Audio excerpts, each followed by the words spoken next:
Chef Guimont, Chief Warrant Officers and Petty Officers, thank you for being here. General and Flag Officers serving and retired, members and executives of the Conference of Defense Associations, the Institute, distinguished guests, Mesdames et Messieurs. Je suis encore très honoré d'être invité pour une troisième année consécutive à votre conférence annuelle. Je considère que ce symposium constitue une excellente occasion de s'engager à un dialogue sérieux sur les forces armées canadiennes, notre rôle au Canada et à l'étranger. We'll look specifically at how we must prepare for a constantly changing and extremely challenging conflict and security environment. And as Danielle said, this is my first opportunity at this event to speak in some detail about Canada's new defense policy, strong, secure, and engaged. Cette politique comprend une augmentation de 70% du financement sur une période de 10 ans. Ces investissements permettront de moderniser notre équipement en plus de transformer notre culture opérationnelle ainsi que notre capacité à gérer la défense pour les décennies à venir. Importantly, the policy will give us the flexibility to anticipate, adapt, and act in response to current and emerging threats, with a new set of capabilities and a force of 101,500 regular and reserve that will tackle those challenges. In past years, I've started by going over current operations, but I want to first put all of this in the policy context. SSE tasks us to prepare for up to 9 concurrent international operations over and above our domestic responsibilities and our NATO and NORAD obligations. Page 81 of the policy in the text box. This is the most important piece for a whole bunch of reasons of this policy. Everything in terms of the structure and operations of the forces revolve around it, and even driving the major changes to our personnel policies. As I said, everything revolves around it because the total output is 7,000 troops at any one time simultaneously, not including what happens in Canada and North America. 4,000 of those sustained on operations, regardless of the intensity of that operation, and 3,000 additional time-limited in shorter deployments. Just to put these figures into perspective, we have about 1,800 on any given day deployed in 20 operations of varying sizes around the world right now. So this gives you a sense of SSE's scope as we look to active operations in 5 regions of the world: Canada, North America, Europe, Middle East, Africa, and the Indo-Asia-Pacific region. Canada is indeed going quite global in terms of our military operations, with an ambition of going more so. Je voudrais vous parler de façon plus spécifique sur 3 opérations les plus actives. Ces opérations se déroulent au Moyen-Orient ainsi que l'Europe centrale et de l'Est. Chacun de ces cas, nous sommes confrontés à un différent type de guerre. En Irak, l'adversaire possédait une force terrestre relativement bien équipée, essayant de conquérir et défendre son nouveau territoire. And in Central Europe, Central and Eastern Europe, we face an emerging, let's say an emerged form of hybrid warfare backed by significant conventional force and the relevant threat therein. This hybrid warfare is fought in those gray areas between war and peace. There are no absolutes, and I would dare say there are no absolutes in anything we're doing now. It involves cyber attacks, media manipulation, bribery, propaganda, and both economic and military intimidation, and genuine and real military capability in the conventional realm. SSE will give us more tools to help Canada respond to these trends. Of course, we need modern equipment, but we also need to up our game in areas like cyber, intelligence, information operations, and space. As we look to Iraq, Daesh has indeed suffered somewhat of a classic battlefield defeat, tried to hold territory, has lost that territory. But it's not the kind of enemy that relies strictly on territorial ambitions. Their capacity to hold ground has been destroyed, but a significant danger remains, as I'm sure you all know, and I trust you've spoken about it thus far. So not only have they been defeated in one form, but they must be kept defeated. And the best way to do that is not necessarily through military operations. Military operations will be a condition setter for the country of Iraq to reemerge from this period, stronger, well-protected, and able to manage the security within their borders, and ultimately resettle the populations that have been unsettled and just run a good country. There's a high ambition well beyond what the military can do, but we are there to help set those conditions. Setting conditions is very much what we're doing in the Middle East, and doing so by, with, and through the indigenous forces. We learned a lot from Afghanistan, where we were often fighting on our own, but expecting a country to be able to manage its own security. We've learned from that and have, as you've seen through the train, advise, and assist role, the Iraqis have done this. And the Iraqis have done this with our support. And the Iraqis will be able to continue to do it and lessen the requirement for our support. This war that we've been involved in has upped the ante in terms of the importance of intelligence and accuracy in the use of joint and collective fires. And I think we've done a relatively good job in the coalition of taking a long view. This will not be solved immediately. It's going to take time, particularly if you're trying to do so without taking massive or causing massive numbers of civilian casualties. And the coalition, the integrity of the coalition, the continuing cohesion of the coalition is indeed the center of gravity of this operation as nations continue to recognize and realize that the military, political, civil contributions to this conflict are important globally and have global ramifications beyond the region. As we look to Europe, our goal in 2 operations in Europe is to send Russia and our allies a message about NATO solidarity and capability in Central and Eastern Europe. And I'll tell you, I'm proud of our leadership in this region and in this area. Canada developed and took command in Latvia of one of the 4 NATO multinational battle groups, with troops from Albania, Italy, Poland, Slovenia, Slovakia, and Spain. If you add to that HMCS St. John's patrolling the region as part of NATO's maritime force, and the CF-18s frequently in the region for air policing operations, there has been a substantial return to Europe from Canada. Pour sa part, l'opération Unifier en Ukraine est en même temps au cœur de la tension régionale occasionnée par la conduite de la Russie. Nous avons actuellement 240 militaires en Ukraine. Et nous avons entraîné plus de 5500 soldats qui continuent de résister à la violation de l'intégrité territoriale de leur nation. Our training support has helped reduce Ukraine's battlefield fatalities. It has increased the capability and confidence of the armed forces of Ukraine and aids in the long process of overall defense reform in that country.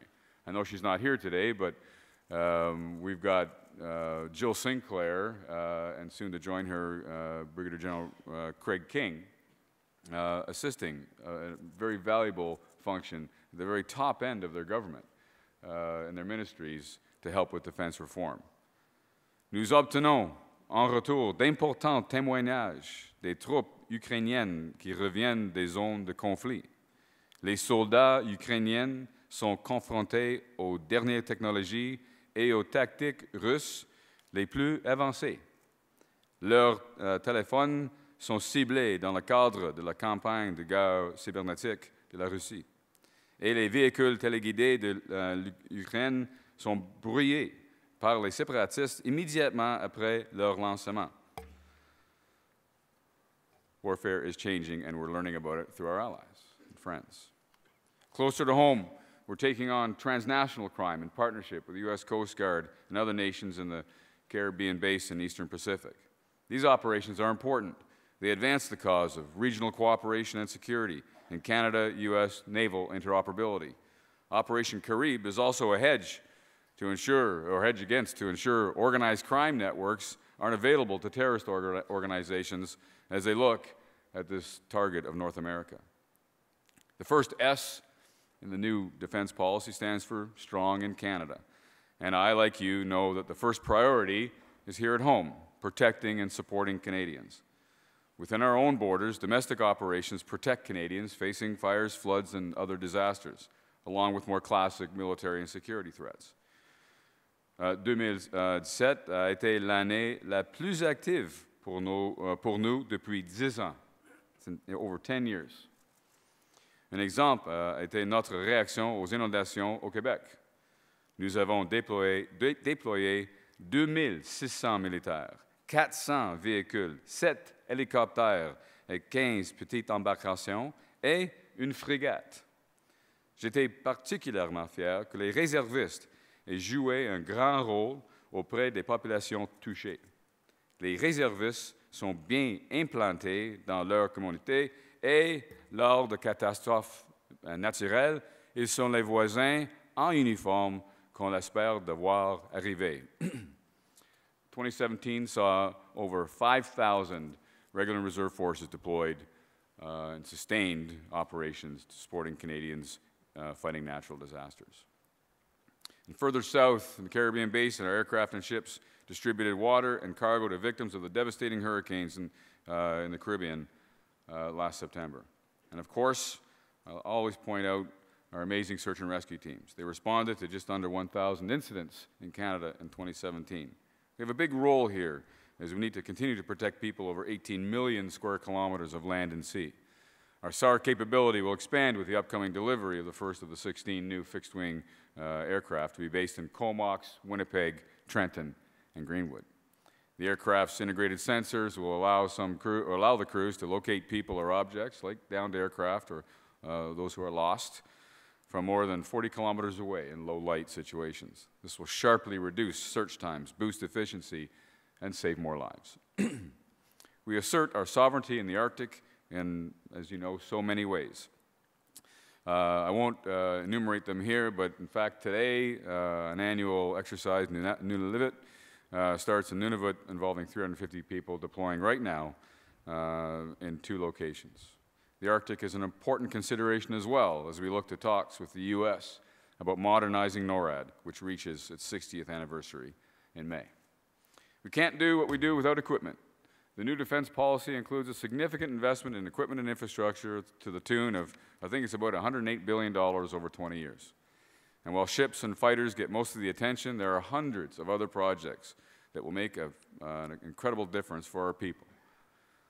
We've upgraded the labs and finishing that project. 60 ultralight combat vehicles delivered to CANSOF. The Halifax-class modernization wrapping up. And $250 million dedicated to an integrated soldier system project that'll improve situational awareness for our troops, dismounted troops particularly, allowing better command and control, improving their performance and protection. Does anybody remember Officer Cadet Melissa Saint-Fasson from last year? Yeah, remember her? That tall and really powerful, and their question about getting the sizing right. So I promise, Melissa, wherever you are, we'll get the sizes right with all that new equipment too. These are developments that will transform the way our soldiers will fight in the 21st century. I'd be happy to expand on this during the question and answer period afterwards. Comme vous le savez, le gouvernement a annoncé à Vancouver en novembre dernier sa position en appui aux opérations de soutien de la paix. Cette décision nous donne le mandat de déployer jusqu'à 600 militaires pour aider l'ONU lors de situations ciblées, où nous savons que nous pouvons faire une différence. Nous offrons de la formation à l'ONU, un appui de transport aérien, une force opérationnelle aérienne avec des hélicoptères armés et une force de réaction rapide composée d'environ 200 soldats. We will also seek and develop opportunities to implement the Vancouver Principles to eliminate the child soldier phenomenon. We will work to increase the number of women in peacekeeping roles and to empower them to be leaders in this important function to improve overall UN mission performance and indeed our own. We know UN operations will be dangerous, but I can assure you that we'll give our personnel, we won't deploy anywhere without the appropriate equipment, the appropriate rules of engagement, and the appropriate mission set to prevail. We all have to remember, notwithstanding the lots of discussion about what constitutes expertise in peacekeeping, at its very core, peacekeeping skills are basic and advanced military skills. Patrolling is patrolling. Clearing fields of fire are clearing fields of fire. All the soldier skills in terms of passing information, intelligence, and responding properly to incidents. Those are skills that we have in abundance in the Canadian Armed Forces. Peace support, as you know, is one of the many components of the new policy that speaks to a Canada that's more engaged internationally. That's why we need to bring in more people. and we need to bring in the right people. We're growing. We're growing for the first time in a long time, and I'd like to thank Lieutenant General Chuck Lamar and his command. For the first time in I don't know how many years, it's been a long time, for the first time we've achieved net growth in the armed forces. And I'll talk a little bit about how we did that. But thanks, Chuck, for all of your efforts there. Historically, the reserves have augmented the regular force, but we need a reserve force that complements the regular force. If we're going to run large numbers of deployments simultaneously and sustain them, we need more professionals and more specialists in areas like healthcare, logistics, intelligence, and cyber. And we need specialist capabilities in the combat arms. The reserve will grow and adapt with increasing investment. Our ultimate goal is to create a larger reserve force with full-time capability, 24/7 readiness through part-time service. We even foresee situations where reserve forces will take the lead on some missions. We also need to look at the reserves and the civilian population in Canada for some of the skill sets we need more of, especially in emerging areas like cyber and information operations. If we're going to attract talent and ensure we fully implement SSE, we must become a top-of-mind choice for young people and maybe not so young people, considering their future. We must consider seriously midlife entry with rank for people with the appropriate skills. We're competing with the private sector, and we're competing at a time when there's occasionally negative publicity surrounding personnel issues in the armed forces or with veterans. I believe the CF is a great place to live and work, but we are doing more to develop a diverse and resilient workforce, and we must communicate this reality to Canadians. And I would ask you, as I did last year, that you communicate that too. It really requires three things: effective recruiting, especially from population segments we haven't traditionally targeted, a more flexible work environment, and career management that takes into account the challenges of modern family, modern careers, and modern warfare. And finally, a positive release experience that includes continuation of care and support during the transition from the armed forces to civilian life and perhaps to Veterans Affairs. Much was started this year to support our people. We're investing more in care for the ill and injured and developing better processes and organizations to help our members transition out of the forces. And putting millions more annually into the 32 military family resource centers with an ambition of having a comprehensive family support plan in place that will provide more and better services in areas like mental health, family counseling, youth programming, and child care. But it doesn't stop there. We have high ambition in this regard. We've issued directives for tax relief for personnel on named operations overseas without a requirement to demonstrate a level of risk like we did before. People have the ability to be promoted while on parental leave or while seeking medical treatment for physical or mental illnesses that they're trying to recover from. And we're governing more closely the retention of people trying to recover from trauma attributed to sexual assault. Several other measures are in the planning stage by General Lamar and his headquarters. We want to improve our relocation policies and benefits to align them with current economic realities. Our goal is to make life easier for members and their families and improve morale when they're required to move frequently in order to meet their terms of service to our country. We will establish a personnel administration branch established by human resource professionals, military human resource professionals who are experts in military human resource management. They will assist retiring members through career transition help, but also help with the overall management of careers. We are taking a closer look at the factors that encourage and discourage people considering a military career. We're in the process of restoring full university status to Collège Militaire Royal de Saint-Jean for university-level teaching that will begin in August 2018, and the college will have its first university degrees granted in May 2021. This will bring choice and opportunity to more young people considering an armed forces career. I've said that we must value those in the armed forces who are employable but not immediately deployable. We must still be deployable as a force. I gave you the numbers. But we also have to assess a member's overall value to the military beyond their immediate deployability. And so we are looking very closely at all aspects of universality of service and perhaps by this time next year I'll have more to say on that. We're taking steps to enhance our physical and mental fitness culture, in part to increase our operational effectiveness. We want to keep morale high while fielding a potent, relevant force. Regarding Operation Honor, I'm pleased to report modest progress. Cependant, nous sommes encore loin de pouvoir dire mission accomplie. Nous demeurons encore qu'au début. Le sondage de Statistique Canada de novembre 2016 a clairement montré qu'il existait toujours d'importants problèmes en matière d'inconduite sexuelle, l'année suivante de la mise en œuvre de l'opération Honor. Statistique Canada reprendra donc cette étude cet automne. Nous relancerons constamment cette opération et nous en tirerons parti des progrès réalisés. Nous devons notamment le faire dans le but d'atteindre l'objectif d'augmenter la proportion de femmes au sein de la force régulière à 25% d'ici 2026. C'est un objectif tellement important. Cependant, nous constatons des indices prometteurs.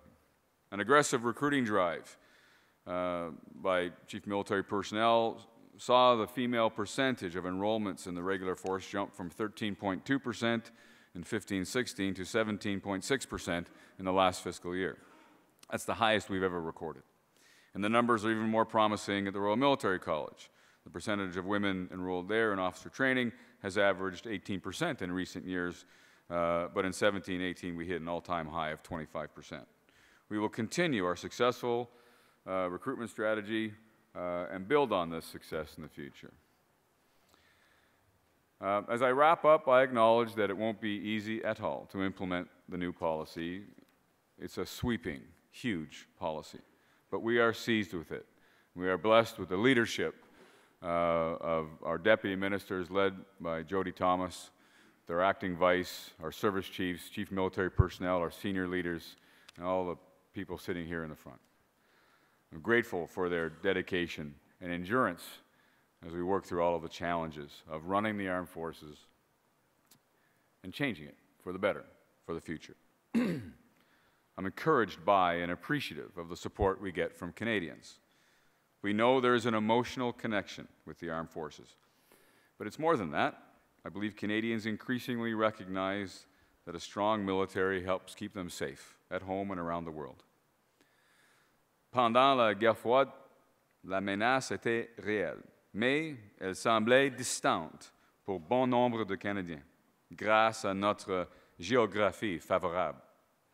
Mais je crois que les gens réalisent de plus en plus que ces menaces se rapprochent de chez nous.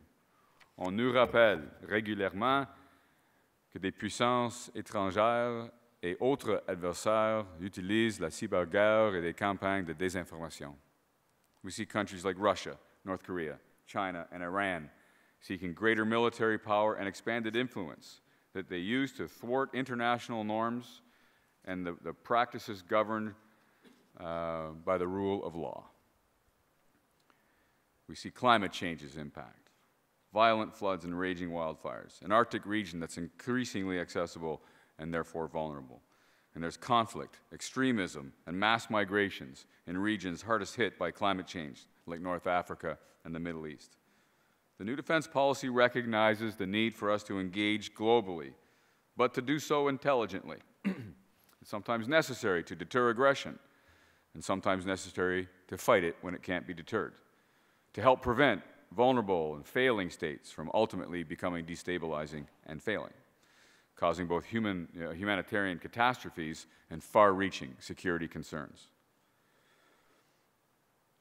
I want to thank you, all of you here today. I want to thank the men and women of the Canadian Armed Forces who proudly serve every day. I believe Canadians recognize and appreciate the work that they are doing. I'm confident, ladies and gentlemen, that we will continue to meet every challenge faced before us, operational or otherwise, with duty, honor, integrity, and courage. Merci tout le monde. Thank you. I welcome your questions.